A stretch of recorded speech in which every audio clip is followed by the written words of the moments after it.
안녕하십니까. 묵계 이상훈입니다. 87 영수방송 250일의 방송을 시작하겠습니다. 오늘 방송에서는 혀를 만드는 여성의 보약이라 일컬어지는 사물탕 재료와 효능에 관해 말씀드리겠습니다. 아울러 사물탕 재료가 어떤 약재로 구성되어 있는지, 그리고 부작용이 생기는 원인과 이를 보완할 수 있는 방법까지 함께 알아보도록 하겠습니다. 먼저 사물탕이 뭔지 먼저 한번 살펴보겠습니다. 사물탕은 이름처럼 4가지 재료의 조화를 통해 혈을 만들어주는 가장 대표적인 한약 처방입니다. 그런데 혈액은 장에서 만들어진 영양소와 폐에서 흡입한 산소를 인체 세포로 운반하는 중요한 역할을 합니다. 이를 통해 세포 대사활동과 오장육부의 기능이 정상적으로 작동됩니다.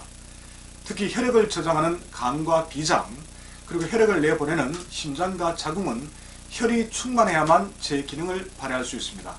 이런 이유로 혈액을 보충해주고 순환시켜주는 사물탕은 가장 기본적인 보약의 하나입니다. 그러므로 생리로 인해 혈 부족이 만성화되어 있는 여성이라면 사물탕은 매우 좋은 처방이 될 수 있습니다. 자, 그럼 사물탕의 효능에 관한 이야기입니다. 앞에서 언급한 것처럼 사물탕은 가장 대표적인 보혈제입니다.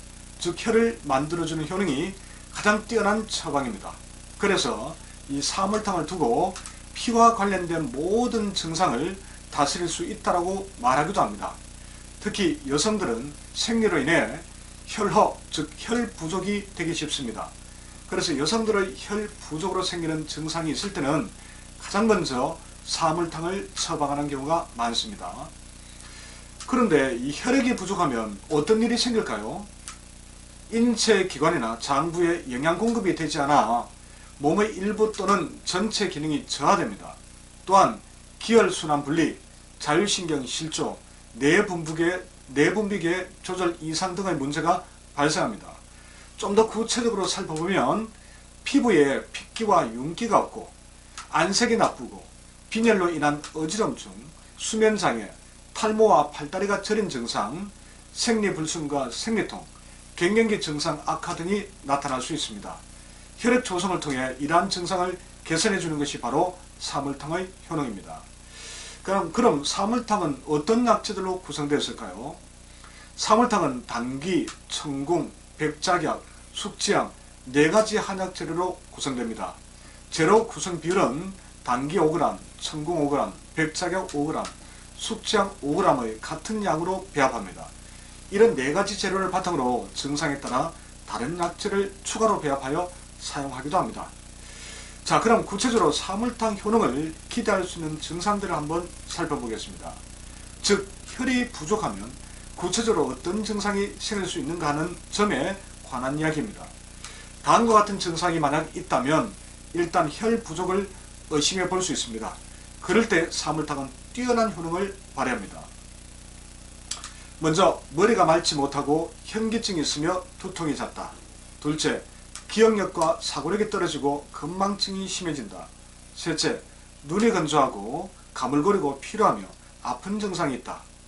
자, 네 번째입니까? 네 번째, 쥐가 잘나고 팔과 다리가 저리거나 감각이 둔해지며 근육 경련이 생긴다.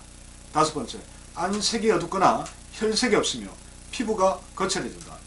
여섯 번째, 손톱이 얇아지고 세로줄이 생기며 입술과 손톱과 이 혀의 색깔이 엷어진다.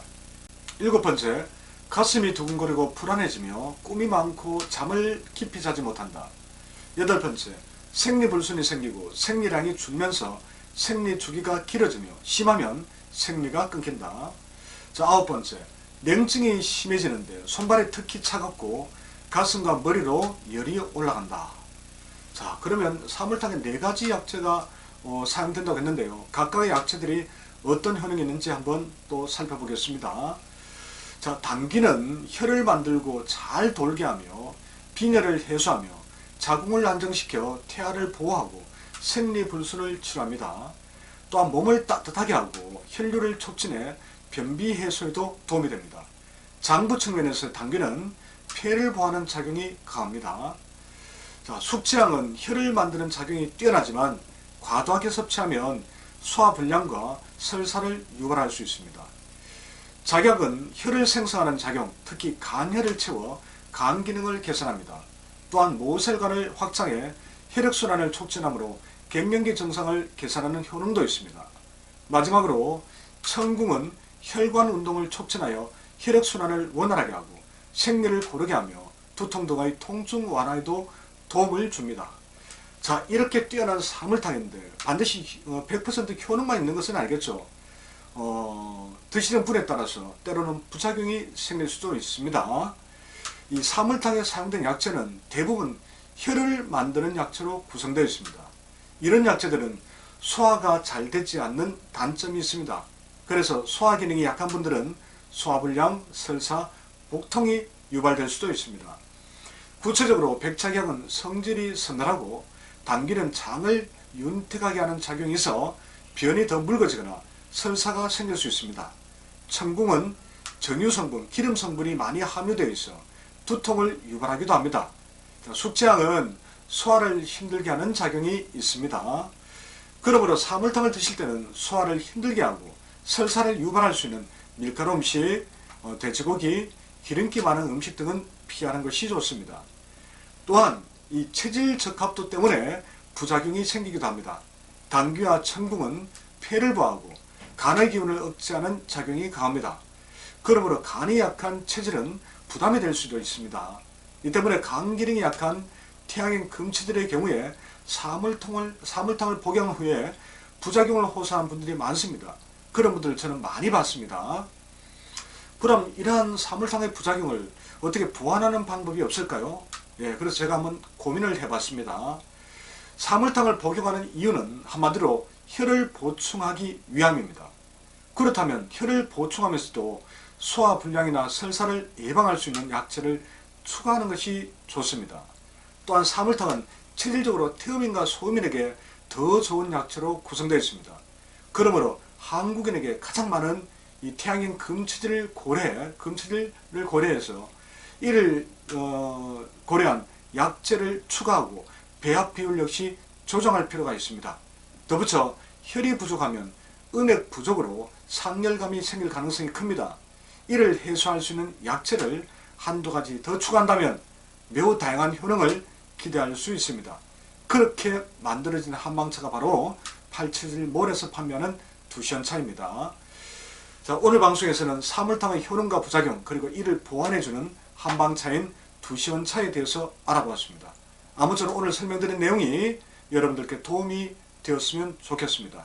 그럼 다음 시간에 다시 뵙겠습니다. 고맙습니다.